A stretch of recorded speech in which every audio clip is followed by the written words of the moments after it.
Hallelujah, price the lord. ದೇವರ ಪರಿಶುದ್ಧ ನಾಮಕ್ಕೆ ಸ್ತೋತ್ರವಾಗಲಿ. ರಾತ್ರಿ ವೇಳೆಯಲ್ಲಿ ಕೊಟ್ಟಂತ ಒಂದು ವಾಕ್ಯ ಸಂದೇಶವನ್ನು ತೆಗೆದುಕೊಳ್ಳೋಣ. ಅದಕ್ಕಿಂತ ಮುಂಚೆ ಚಿಕ್ಕ ಒಂದು ಪ್ರಾರ್ಥನೆ ಮಾಡಿ ದೇವರ ಕರಗಳಲ್ಲಿ ಒಪ್ಪಿಸಿಕೊಡೋಣ.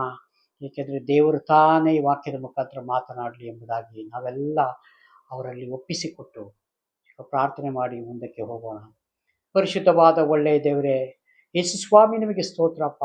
ಪವಿತ್ರಾತ್ಮರೇ ನಿಮಗೆ ಸ್ತೋತ್ರ. ಈ ವಾಕ್ಯದೊಂದಿಗೆ ನೀವು ಮಾತನಾಡಿ ದೇವರೇ, ನಾವು ಕೇಳುತ್ತೇವಪ್ಪ.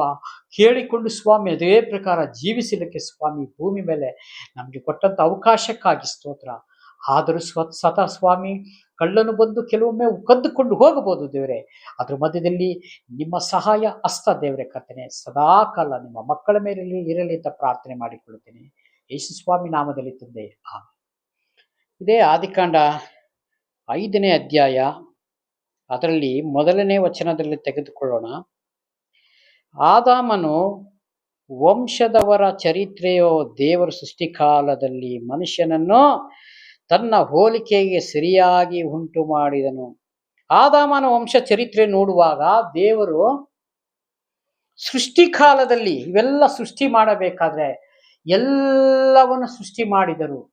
ಆದರೆ ಮನುಷ್ಯನನ್ನು ಸೃಷ್ಟಿ ಮಾಡೋಣ, ಮನುಷ್ಯನನ್ನ ಮಾಡೋಣ ಅಂತ ದೇವರನ್ನ ಆಲೋಚನೆ ಮಾಡಿಕೊಂಡಾಗ ಇಲ್ಲಿ ಕೆಳಗಡೆ ನೋಡೋಣ, ತನ್ನ ಹೋಲಿಕೆಗೆ ಸರಿಯಾಗಿ ಉಂಟು ಮಾಡಿದನು. ಹಾಲೆಲೂಯಾ. ತನ್ನ ಹೋಲಿಕೆ ಅಂದ್ರೆ ಎಲ್ಲ ಉಂಟು ಮಾಡಿದ್ದಾರೆ, ಆದ್ರೆ ಮನುಷ್ಯ ಹೇಗೆ ಉಂಟು ಮಾಡಬೇಕು ಅಂತ ನಮಗೆ ಯಾರು ತಿಳಿದಿದೆಯಾ ಪ್ರಿಯನಾದ ದೇವರ ಮಗುವೆ? ಈಗ ಮನುಷ್ಯನ ಜನರೇಷನ್ ಜಾಸ್ತಿ ಆದಾಗ ಮಾತ್ರ ಮನುಷ್ಯರು ಅಂತ ನಾವು ಹೇಳ್ಬಹುದು. ಆದ್ರೆ ಹೆಸರು ಬೇರೆ. ಯಾಕಂದ್ರೆ ನಾವು ಹುಟ್ಟುವಾಗ ಯಾವ ಹೆಸರುಗಳು ಇರುವುದಿಲ್ಲ ಪ್ರಿಯನಾದ ದೇವರ ಮಕ್ಕಳೇ. ನಾವು ಚೆನ್ನಾಗಿ ತಿಳಿದಿರಬೇಕು.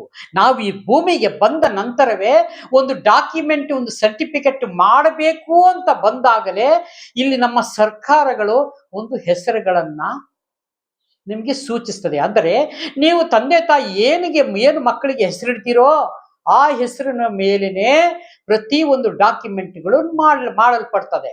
ಆದರೆ ಇಲ್ಲಿ ಕೆಳಗಡೆ ನೋಡಿದಾಗ ಮನುಷ್ಯನನ್ನು ದೇವರು ಹೇಳುತ್ತೆ ತನ್ನ ಹೋಲಿಕೆಗೆ ಸರಿಯಾಗಿ ಉಂಟು ಮಾಡಿದನು, ಅವರನ್ನು ಗಂಡು ಹೆಣ್ಣಾಗಿ ಉಂಟು ಮಾಡಿದನು. ಹಾಲೆಲೂಯಾ. ಗಂಡು ಹೆಣ್ಣು ಫಸ್ಟ್ ಯಾರಿಗೆ ಉಂಟು ಮಾಡಿದರು? ದೇವರು ಆದಾಮನೊಬ್ಬನನ್ನೇ ಉಂಟು ಮಾಡಿದ್ದು. ಆ ನಂತರ ಇವನು ಒಂಟಿಯಾಗಿರುವುದು ಸರಿ ಇಲ್ಲ. ಹಾಲೆಲೂಯಾ. ಇದು ನಾವು ಚೆನ್ನಾಗಿ ತಿಳಿದುಕೋಬೇಕು. ದೇವರ ಯೋಜನೆ ನೋಡ್ರಿ, ಸೃಷ್ಟಿ ಕಾಲದಲ್ಲಿ ಎಷ್ಟು ಚೆನ್ನಾಗಿದೆ ಎಂಬುದಾಗಿ ನಾವು ನೋಡೋಣ.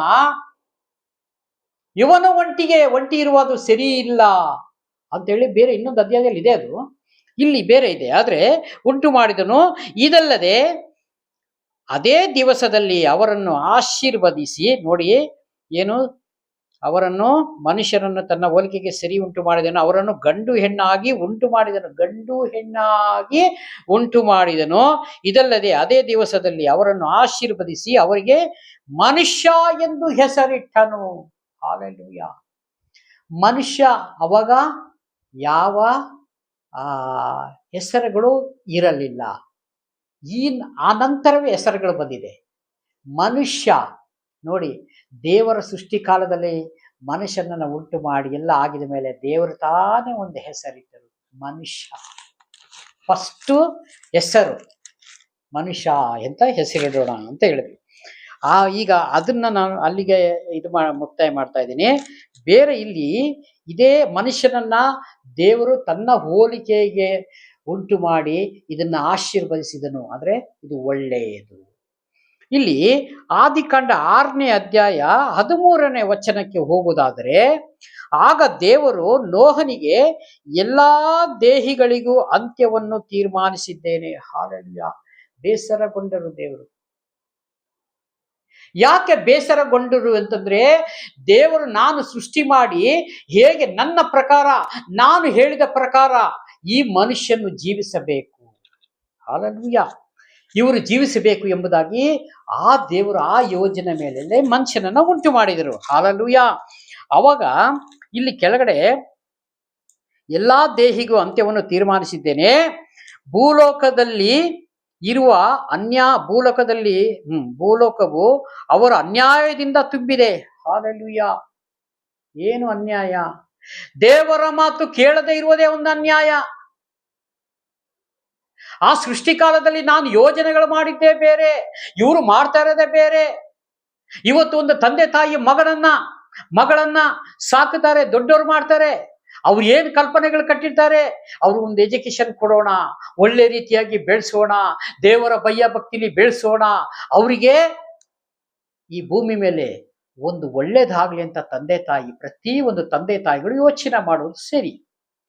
ದೊಡ್ಡವರಾಗಿದ ಮೇಲೆ, ಎಜುಕೇಶನ್ ಆಗಿದ ಮೇಲೆ, ಸಂಬಳಕ್ಕೆ ಒಂದು ನೌಕರಿ ಸಿಕ್ಕಿದ ಮೇಲೆ, ಅವರಿಗೆ ಸಂಬಳ ಸಿಕ್ಕಿದ ಮೇಲೆ ತಂದೆ ತಾಯಿನ ಎಷ್ಟು ಜನ ನೋಡ್ತಾ ಇದ್ದಾರೆ ಪ್ರಿಯನಾದ ದೇವರ ಮಕ್ಕಳೇ?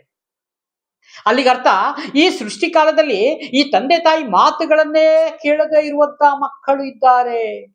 ಅದೇ ರೀತಿಯಾಗಿ ನಮ್ಮನ್ನ ಉಂಟು ಮಾಡಿದ ದೇವರ ಮಾತನ್ನ ಮನುಷ್ಯನು ಕೇಳುತ್ತಾ ಇಲ್ಲ. ಅದಕ್ಕೆ ದೇವರೇನ್ ಹೇಳ್ತಾರೆ, ಈ ಮೂಗಿನಿಂದ ಶ್ವಾಸ ಬಿಡುವುದೆಲ್ಲವನ್ನು ನಾನು ಅಳಿಸಿ ಬಿಡುವೆನು. ದೇವರಿಗೆ ಮನಸ್ಸಿಗೆ ನೋವಾಯಿತು.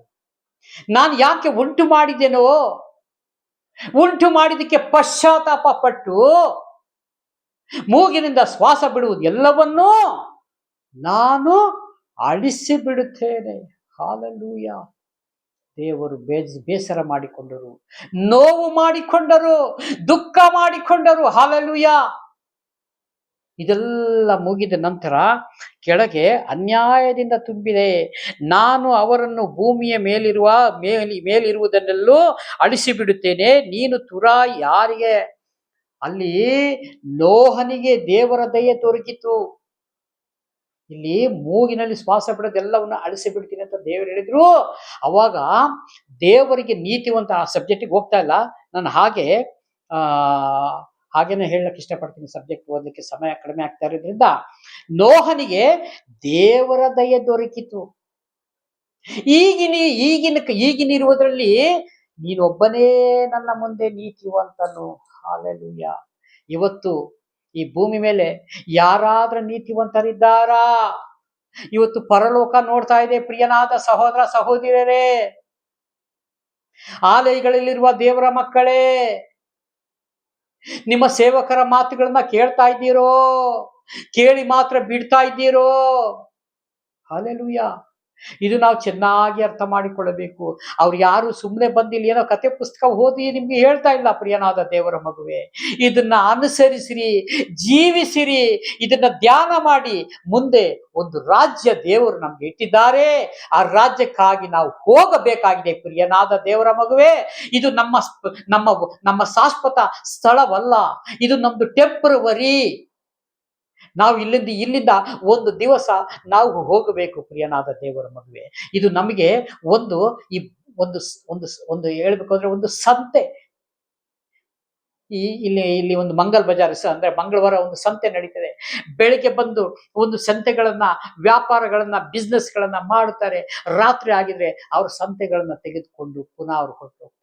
ಅದೇ ರೀತಿ ಹೇಗೆ ನಾವು ಟೆಂಪರವರಿ ಆಗಿ ಭೂಮಿ ಮೇಲೆ ಬಂದಿದ್ದೀವಿ ಪ್ರಿಯನಾದ ದೇವರ ಮಕ್ಕಳೇ, ಚೆನ್ನಾಗಿ ಅರ್ಥ ಮಾಡಿಕೊಳ್ಳಬೇಕು.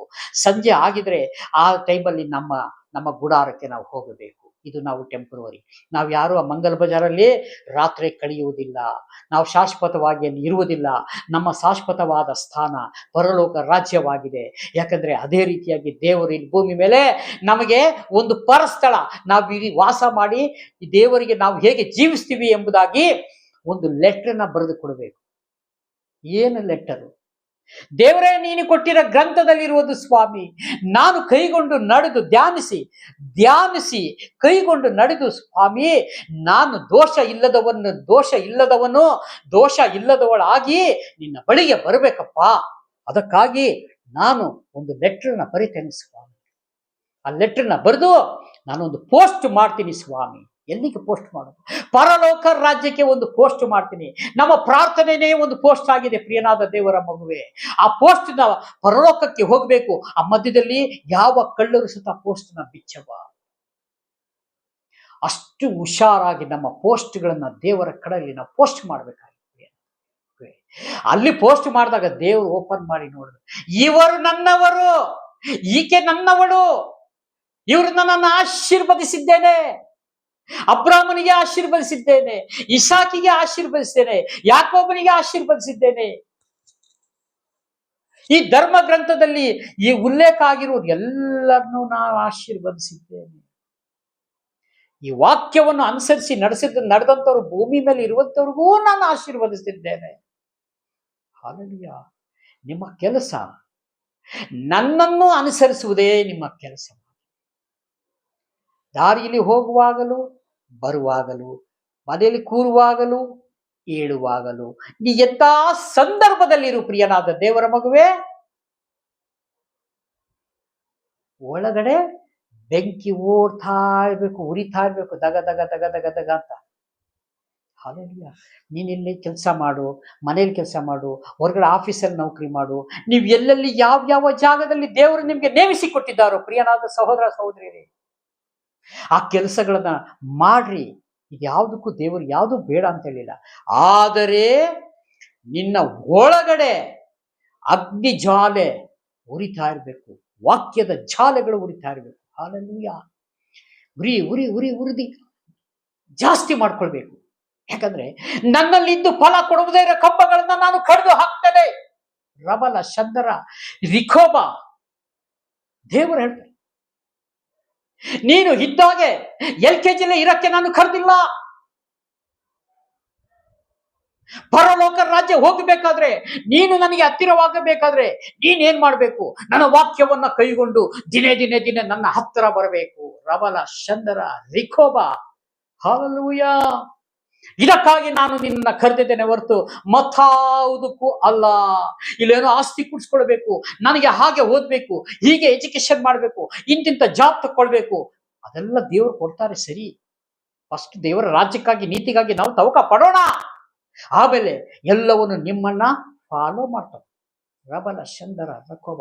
ಇವತ್ತು ದೇವರ ವಾಕ್ಯನ ಬದಿಲಿಟ್ಟು ನಾವು ಇದರಿಂದ ಓಡ್ತಾ ಇದ್ದೇವೆ, ಲೋಕದ ಹಿಂದೆ ಓಡ್ತಾ ಇದ್ದೇವೆ. ಏನು ಪ್ರಯೋಜನ? ಎಲ್ಲಾ ಕೂಡಿಸಿಟ್ಟುಕೊಂಡು ಆತ್ಮ ನಷ್ಟ ಮಾಡಿಕೊಂಡ್ರೆ ಏನಪ್ಪ ಪ್ರಯೋಜನ? ಏನಮ್ಮ ಪ್ರಯೋಜನ? ಎಲ್ಲಿಗೆ ತಗೊಂಡೋಗ್ತೀವಿ ನಾವು? ಅದಕ್ಕಾಗಿ ದೇವರು ಕರೆದಿಲ್ಲ. ಈ ಭೂಮಿ ಮೇಲೆ ಬೇಕು, ಆದರೆ ದೇವರನ್ನ ಬಿಟ್ಟು ಮಾಡುವುದು ಯಾವುದು ಬೇಡ. ಯಾವತ್ತು ದೇವರು ನನ್ನ ಮುಂದೆ ಇಟ್ಟುಕೊಂಡು ನಾವು ನಡೆಯೋದಾದ್ರೆ ಶುಭ. ಧರ್ಮೋಪದೇಶ ಕಾಂಡ 28ನೇ ಅಧ್ಯಾಯದ ಕೆಳಗಡೆ ಓದ್ತಾ ಇರ್ತೀವಿ. ಓದ್ತಾ ಕೆಳಗಡೆ ಬರ್ತಾ ಬರ್ತಾ ಹೇಳ್ತಾ ಇದೆ, ನಿನಗೆ ಅಡವಿಯಲ್ಲೂ ನೀರುವಂತ ಊರಲ್ಲೂ ಎಲ್ಲ ಕಡೆ ನಿನಗೆ ಶುಭ ಉಂಟಾಗ್ತದೆ. ಅಶುಭ ಆಗುವುದೇ ಇಲ್ಲ. ಯಾವಾಗ ಇವೆಲ್ಲ ನಡೆಯೋದು? ನೀವು ಯೇಸು ಸ್ವಾಮಿ ಒಳಗಡೆ ಬರಬೇಕು, ಅವರ ಮಾತನ್ನ ಅಂಗೀಕಾರ ಮಾಡಬೇಕು, ನೀವು ಅದ್ರ ಪ್ರಕಾರ ಈ ಭೂಮಿ ಮೇಲೆ ನಡಿಬೇಕು. ಅವಾಗ ನಿಮ್ಮನ್ನ ಇವೆಲ್ಲ ಹಿಂಬಾಲಿಸಬಹುದು. ಇನ್ನು ಅನೇಕ ವಾಕ್ಯಗಳಿದೆ, ದೇವರಾತ್ಮನ ಮಾತನಾಡ್ತಾ ಇದ್ದಾರೆ. ಆದ್ರೆ ನಾನು ಇದಕ್ಕೆ ವಿರಾಮ ಹಾಕ್ತೀನಿ. ದೇವರ ಚಿತ್ತವಾದ್ರೆ ಇನ್ನೊಂದು ದಿವಸ ತೆಗೆದುಕೊಳ್ಳೋಣ. ಕಣ್ಮುಚ್ಚಲು ಪ್ರಾರ್ಥನೆ ಮಾಡಿಕೊಡೋಣ. ಇನ್ನು ವಾಕ್ಯವೇ, ನಾನು ತುಂಬ ವಾಕ್ಯಗಳನ್ನ ಬಿಟ್ಟಿದ್ದೀನಿ. ಅದು ದೇವರಾತ್ಮನ ನಡೆಸಲಿಕ್ಕೆ ನಮ್ದಲ್ಲ. ವಾಕ್ಯ ತೆಗೆದುಕೊಳ್ಳೋದಷ್ಟೇ. ದೇವರು ಎಲ್ಲಿ ಕರ್ಕೊಂಡು ಹೋಗ್ತಾರೆ ನನಗೆ ಗೊತ್ತಿಲ್ಲ. ಕೊಟ್ಟಂಥ ಸಂದೇಶಕ್ಕಾಗಿ ಸ್ತೋತ್ರ ಮಾಡಿಕೊಂಡು ಚಿಕ್ಕ ಪ್ರಾರ್ಥನೆ ಮಾಡಿಕೊಳ್ಳೋಣ. ಎಲ್ಲರೂ ಕಣ್ಣು ಮುಚ್ಚಿ ದೇವರನ್ನ ನೋಡೋಣ. ಪ್ರೀತಿ ಸ್ವರೂಪನಾದ ದೇವರೇ, ರಾಜಾದಿರಾಜನೇ, ಲೋಕಕ್ಕೆ ರಕ್ಷಕನು, ಬೆಳಕುವಾಗಿರುವ ನಮ್ಮ ಯೇಸುವೆ, ಮಹಿಮೆಯ ಅರಸನು ನೀವು ಸ್ವಾಮಿ. ಯೇಸು ಸ್ವಾಮಿ ನಾಮದಲ್ಲಿ ರಾತ್ರಿ ವೇಳೆಯಲ್ಲಿ ಪ್ರಾರ್ಥನೆ ಮಾಡುವಾಗ ನಾ ಪ್ರಾರ್ಥನೆ ಕೇಳಿದಕ್ಕಾಗಿ ಸ್ತೋತ್ರ ಸ್ವಾಮಿ. ಹಾಗೂ ಸ್ವಾಮಿ ದೇವರೇ, ದುಃಖದಲ್ಲಿಯೂ ಕಷ್ಟದಲ್ಲಿಯೂ ರೋಗದಲ್ಲಿಯೂ ಎಂಥ ಸಮಸ್ಯೆಗಳಿದ್ದರು ಸ್ವಾಮಿ, ನೀವೊಬ್ಬರೇ ದೇವರು ರಕ್ಷಕನು ಸ್ವಾಮಿ, ಬಿಡಿಸುವಂತ ಮಾರ್ಗವೂ ಆಗಿದ್ದೀರಿ ದೇವರೇ. ಅದಕ್ಕಾಗಿ ಸ್ತೋತ್ರಪ್ಪ. ಪ್ರಾರ್ಥನೆ ಕೇಳಿದಕ್ಕಾಗಿ ಸ್ತೋತ್ರ. ಯೇಸು ಸ್ವಾಮಿ ನಾಮದಲ್ಲಿ ತಂದೆಯಾದ ದೇವರೇ, ಪ್ರೈಸ್ ಗಾಡ್. ದೇವರು ಎಲ್ಲರನ್ನು ಆಶೀರ್ವದಿಸಲಿ. ಆಮೆನ್.